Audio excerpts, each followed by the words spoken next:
အားလုံးပဲမင်္ဂလာပါဒီဗီဒီယိုမှာကတော့ကမ္ဘာအရှားပါဆုံးနဲ့တန်မိုးအမြင့်ဆုံးတွင်းထွက်ကြောက်မြတ်ရတနာ10မျိုးအကြောင်းကိုပြောပြသွားမှာဖြစ်ပါတယ်စိတ်ဝင်စားတဲ့ဆိုရင်အဆုံးထိကြည့်ရှုပေးဖို့တိုက်တွန်းလိုပါတယ်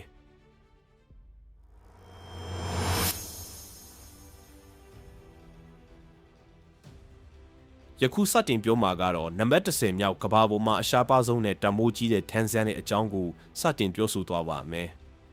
တန်ဇန်ဟာအာဖရိကတိုက်တန်ဇန်နီးယားနိုင်ငံမေရွေလာနီတောင်တန်းအနီးမှာအဓိကတွေ့ရှိရတဲ့ရှားပါကြောက်မြတ်တစ်မျိုးဖြစ်ပါတယ်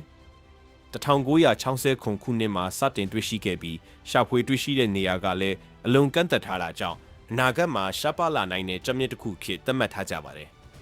ဒီကြောက်ဟာအပြာရောင်နဲ့ခရမ်းရောင်ရောဆက်နေတဲ့ထူးခြားတဲ့အယောင်ကြောင့်ကမ္ဘာတဝန်းမှာအလွန်နာမည်ကြီးပါတယ်အရေးသွေးကောင်းတဲ့တန်ဇန်နယ်တွေဟာစိန်ထက်တောင်ရှားပါနိုင်ပြီးလက်ဝတ်ရတနာတွေမှာအလွန်တန်ဖိုးထားအသုံးပြုကြပါတယ်။လက်ပါတဲ့အပြာရောင်ရှားပါမှုနဲ့ထူးခြားတဲ့တမိုင်းကြောင့်တန်ဇန်နယ်ဟာကမ္ဘာတန်ဖိုးကြီးကြောက်မြတ်စည်းရင်းတွေမှာအငြင်းတဲ့နေရာယူထားတဲ့ကြောက်မြတ်တစ်မျိုးဖြစ်ပါတယ်။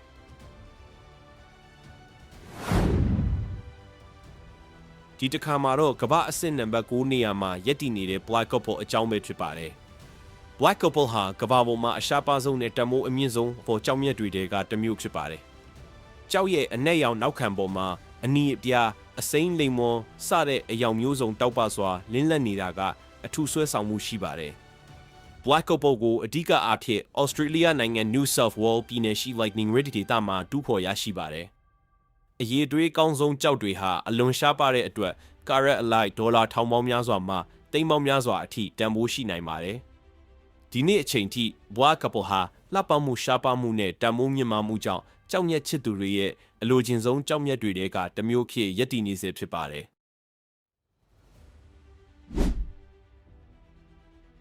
ကမ္ဘာအဆင့်8နေရာမှာရပ်တည်နေတာကတော့ခြေတိုက်ပဲဖြစ်ပါတယ်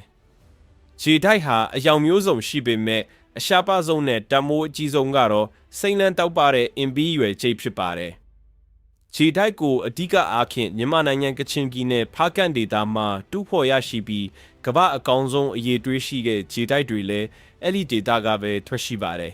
။တရုတ်နိုင်ငံမှာခြေတိုက်ကိုကန်ကောင်းခြင်းကျမ်းမာခြင်းနဲ့ချမ်းသာကြွယ်ဝခြင်းရဲ့သင်္ကေတအဖြစ်ယုံကြည်ကြပြီးရာစုနှစ်များစွာကတည်းကအလွန်တန်မိုးထားခဲ့ကြပါတယ်။ဒါကြောင့်ခြေတိုက်ဟာလှပမှုရှားပါမှုနဲ့တန်မိုးမြင့်မားမှုတို့ကြောင့်ကမ္ဘာအထင်ကရကြောက်မြတ်တွေထဲမှာအငြဲတဲ့နေရာယူထားတဲ့ကြောက်မြတ်တစ်မျိုးဖြစ်ပါတယ်ကမ္ဘာပေါ်မှာအထူးခြားဆုံးကြောက်မြတ်တွေကတစ်မျိုးကတော့ Alexandrite ဖြစ်ပါတယ်ဒီကြောက်ရဲ့အကြီးမားဆုံးထူးခြားချက်ကအယောင်ပြောင်းနိုင်ခြင်းဖြစ်ပါတယ်နေရောင်အောက်မှာအစိမ်းရောင်သို့မဟုတ်အပြစိမ်းရောင်မြင်ရပြီးမီးလင်းရောင်အောက်မှာတော့အနီရောင်သို့မဟုတ်ခရမ်းနီရောင်ဖြစ်ပြောင်းလဲသွားပါတယ်ဒါကြောင့်နေ့မှာညမှာပထမလို့တောင်တင်စားခေါ်ကြပါတယ်Alexandrite ကို1830ခုနှစ်ဝန်းကျင်မှာရုရှားနိုင်ငံယူရိုတောင်တန်းဒေသမှာပထမဆုံးတွေ့ရှိခဲ့ပြီးယနေ့ခေတ်မှာတော့ဘရာဇီးသီရိလင်္ကာနဲ့တန်ဇန်နီးယားနိုင်ငံတွေမှာလည်းတွေ့ရှိနိုင်ပါတယ်။တဘာဝ Alexandrite အရေးသွေးမြင့်တွေကအလွန်ရှားပါးတာကြောင့်ကာရက်တကာရက်ရဲ့တန်ဖိုးကဒေါ်လာထောင်ပေါင်းများစွာအထိရှိနိုင်ပါတယ်။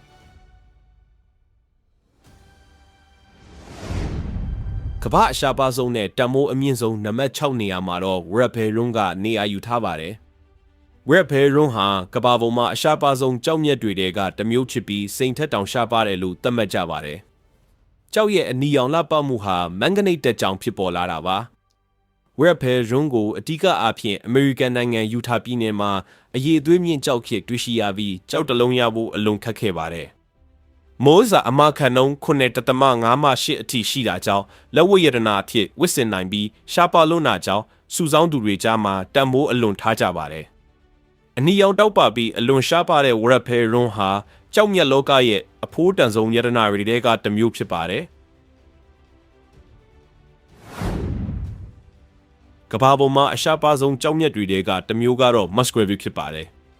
1960ခုနှစ်မှာAustralia နိုင်ငံရဲ့ Musgrave Ranges မှာပထမဆုံးရှာဖွေတွေ့ရှိခဲ့တာကြောင့်ဒီနာမည်ကိုရရှိခဲ့ပါတယ်။ Musgrave ရဲ့အယောင်တွေကတော့အစိမ်းရောင်မီးခိုးရောင်ခရမ်းရောင်နဲ့မီးခိုးအစိမ်းရောင်တို့ဖြစ်ပါတယ်။မိုးစာအမခန့်အဆင့်8မှာ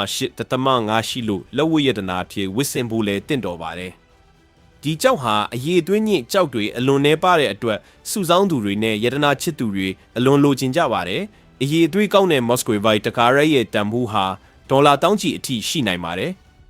ရှားပါမှုလှပတဲ့အယောင်နဲ့တန်မိုးမြင့်မားမှုကြောင့် Muscovite ကိုကမ္ဘာအဖိုးတန်ဆုံးကြောက်မြတ်တွေတဲကတမျိုးခေတ်သတ်မှတ်ထားကြပါတယ်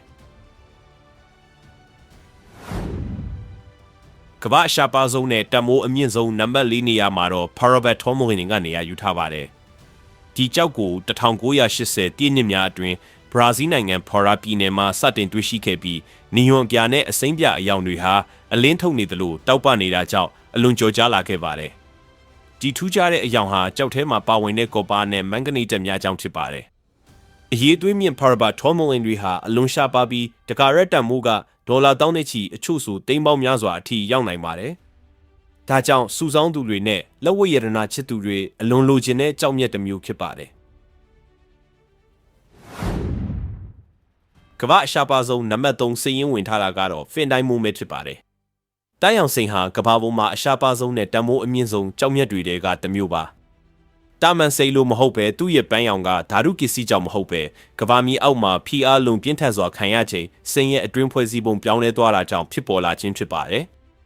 အရင်ကတဘာဝဖင်တိုင်းမွန်အများစုကိုဩစတြေးလျနိုင်ငံအာကာရမိုင်းကထုတ်လုပ်ခဲ့ပေမဲ့အဲ့ဒီမိုင်းပိတ်သွားပြီးနောက်ပုံမရှားပလာခဲ့ပါတယ်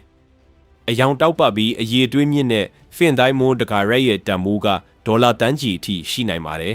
။ဒါကြောင့်ဖင်တိုင်းမွန်းကိုအလှတရားရှားပါမှုနဲ့တမိုးကြီးမှုတို့ရဲ့အထင်ကြီးအကြောင်းမြတ်အဖြစ်သတ်မှတ်ကြပါတယ်။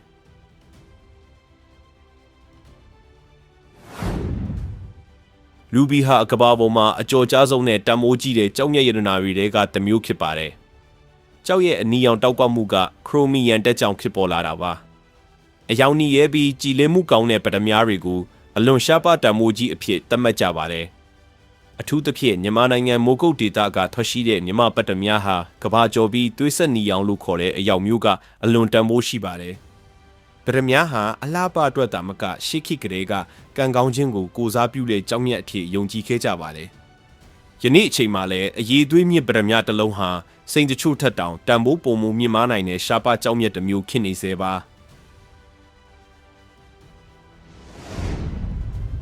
ကဘာပေါ်မှာအရှားပါဆုံးနဲ့တမိုးအကြီးဆုံးကြောက်မြတ်တွေကတခုဖြစ်တဲ့ Blue Diamond ကိုအပြာရောင်စိန်လို့ခေါ်ပါတယ်။ပုံမှန်စိန်တွေလိုပဲကာဗွန်နဲ့ဖွဲ့စည်းထားပေမဲ့မြေအောက်နဲ့ရှိုင်းတဲ့နေရာမှာဖွဲ့စည်းလာတဲ့အချိန်ဘိုရွန်တက်အနှင်းငယ်ပါဝင်သွားတာကြောင့်ထူးခြားတဲ့အပြာရောင်ကိုရရှိလာတာဖြစ်ပါတယ်။ Blue Diamond တွေဟာအပြာဖြော့ရောင်ကနေနှက်ရှိုင်းတဲ့အပြာရောင်ထိရှိနိုင်ပြီးအယောင်ဘိုလှပပြီးတောက်ပလေးလေးတန်ဖိုးကိုမြင့်လာပါတယ်။ကဘာကျော် Blue Diamond တွေထဲမှာ Hope Diamond ဟာအထင်ရှားဆုံးဖြစ်ပြီး45.5ကာရက်ရှိတဲ့အပြာရောင်စိန်ကြီးတစ်လုံးဖြစ်ပါတယ်။ဒီလိုအပြာရောင်စိန်တွေဟာတဘာဝအတိုင်းဖြစ်ပေါ်ဖို့အလွန်ခက်ခဲတာကြောင့်ကမ္ဘာရှားပါဆုံးရတနာတွေထဲမှာပါဝင်နေပါတယ်။